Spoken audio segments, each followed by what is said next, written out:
പുറപ്പാട് പുസ്തകം അധ്യായം 4.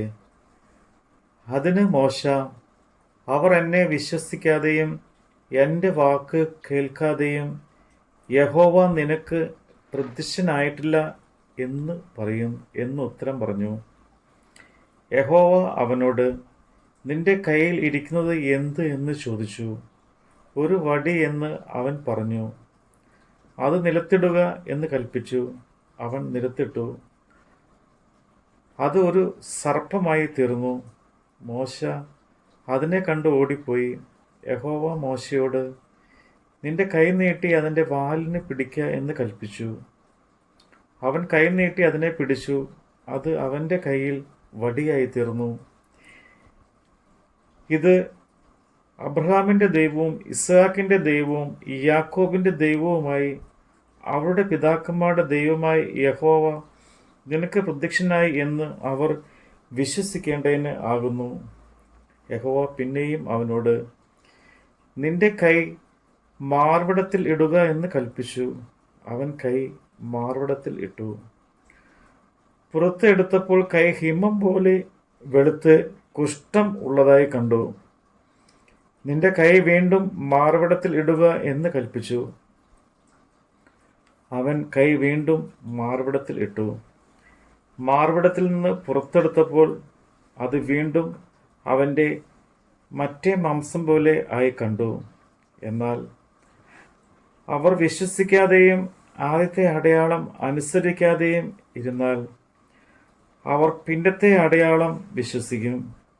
ഈ രണ്ട് അടയാളങ്ങളും അവർ വിശ്വസിക്കാതെയും നിന്റെ വാക്ക് കേൾക്കാതെയും ഇരുന്നാൽ നീ നദിയിലെ വെള്ളം കോരി ഉണങ്ങിയ നിലത്ത് ഒഴിക്കണം.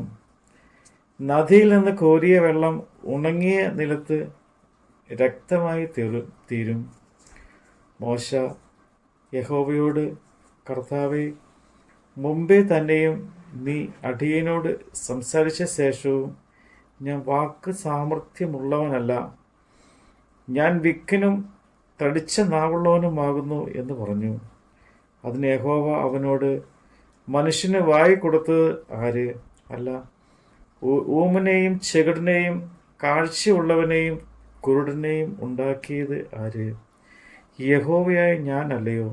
ആകയാൽ നീ ചെല്ലുക, ഞാൻ നിന്റെ വായോടുകൂടെ ഇരുന്ന് നീ സംസാരിക്കേണ്ടതിന് നിനക്ക് ഉപദേശിച്ചു തരും എന്ന് അരുളി ചെയ്തു.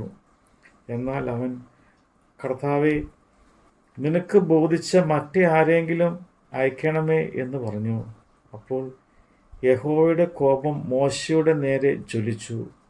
അവൻ അരുളി ചെയ്ത്, ലേവ്യനായ അഹ്റോൻ നിന്റെ സഹോദരനല്ലയോ? അവന് നല്ലവണ്ണം സംസാരിക്കാമെന്ന് ഞാൻ അറിയുന്നു. അവൻ നിന്നെ എതിരേൽപ്പാൻ പുറപ്പെട്ടു വരുന്നു.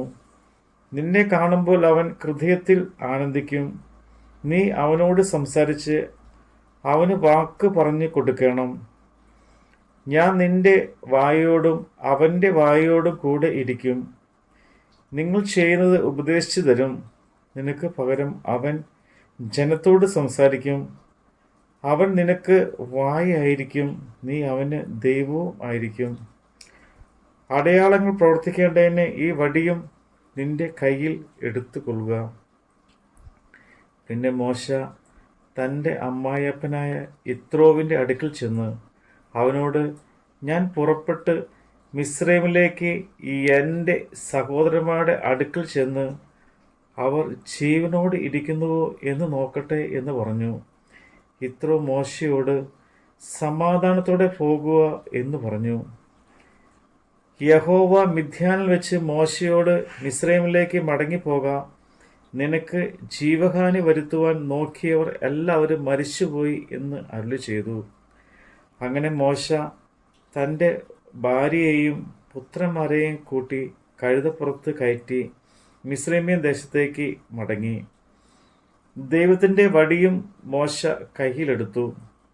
യഹോവ മോശയോട് അരുളി ചെയ്ത്, നീ മിസ്രൈമിൽ ചെന്നെത്തുമ്പോൾ ഞാൻ നിന്നെ ഭരമേൽപ്പിച്ചിട്ടുള്ള അത്ഭുതങ്ങളൊക്കെയും ഫറവോൻ്റെ മുമ്പാകെ ചെയ്യുവാൻ ഓർത്തുകൊള്ളുക. എന്നാൽ അവൻ ജനത്തെ വിട്ടയക്കാതിരിപ്പാൻ ഞാൻ അവൻ്റെ ഹൃദയം കഠിനമാക്കും. നീ ഫറവോനോട്, യഹോവ ഇപ്രകാരം അരുളി ചെയ്യുന്നു, ഇസ്രയേൽ എൻ്റെ പുത്രൻ, എൻ്റെ ആദിജാതൻ തന്നെ. എനിക്ക് ശുശ്രൂഷ ചെയ്യുവാൻ എൻ്റെ പുത്രനെ വിട്ടയക്കണമെന്ന് ഞാൻ നിന്നോട് കൽപ്പിക്കുന്നു. അവനെ വിട്ടയപ്പാൻ സമ്മതിക്കുന്നില്ലെങ്കിൽ ഞാൻ നിന്റെ പുത്രനെ, നിന്റെ ആദിജാതനെ തന്നെ കൊന്നുകളയും എന്ന് പറഞ്ഞു. എന്നാൽ വഴിയിൽ സത്രത്തിൽ വെച്ച് യഹോവ അവനെ എതിരേറ്റു കൊല്ലുവാൻ ഭാവിച്ചു. അപ്പോൾ സിപ്പോറ ഒരു കൽക്കത്തി എടുത്ത് തൻ്റെ മകൻ്റെ അഗ്രചർമ്മം ഛേദിച്ച് അവൻ്റെ കാൽക്കൽ ഇട്ടു. നീ എനിക്ക് രക്തമണവാൾ എന്ന് പറഞ്ഞു. ഇങ്ങനെ അവൻ അവനെ വിട്ടൊഴിഞ്ഞു. ആ സമയത്താകുന്നു അവൾ പരിച്ഛേദന നിമിത്തം രക്തമണവാൾ എന്ന് പറഞ്ഞത്. എന്നാൽ യഹോവ അഹരോനോട്, നീ മരുഭൂമിയിൽ മോശയെ എതിരേൽപ്പാൻ ചെല്ലുക എന്ന് കൽപ്പിച്ചു. അവൻ ചെന്ന് ദൈവത്തിൻ്റെ പർവ്വതത്തിൽ വെച്ച് അവനെ എതിരേറ്റ് ചുംബിച്ചു. യഹോവ തന്നെ ഏൽപ്പിച്ച വചനങ്ങളൊക്കെയും തന്നോട് കൽപ്പിച്ച അടയാളങ്ങളൊക്കെയും മോശ അഹരോനെ അറിയിച്ചു. പിന്നെ മോശയും അഹരോനും പോയി ഇസ്രായേൽ മക്കളുടെ മൂപ്പന്മാരെ ഒക്കെയും കൂട്ടിവരുത്തി. യഹോവ മോശയോട് കൽപ്പിച്ച വചനങ്ങളെല്ലാം അഹരോൻ പറഞ്ഞു കേൾപ്പിച്ചു. ജനം കാണുകെ ആ അടയാളങ്ങളും പ്രവർത്തിച്ചു. അപ്പോൾ ജനം വിശ്വസിച്ചു. യഹോവ ഇസ്രായേൽ മക്കളെ സന്ദർശിച്ചു എന്നും തങ്ങളുടെ കഷ്ടത കടാക്ഷിച്ചു എന്നും കേട്ടിട്ട് അവർ കുമ്പിട്ട് നമസ്കരിച്ചു. നമ്മുടെ കർത്താവിൻ്റെ വചനമാണ് നമ്മൾ കേട്ടത്.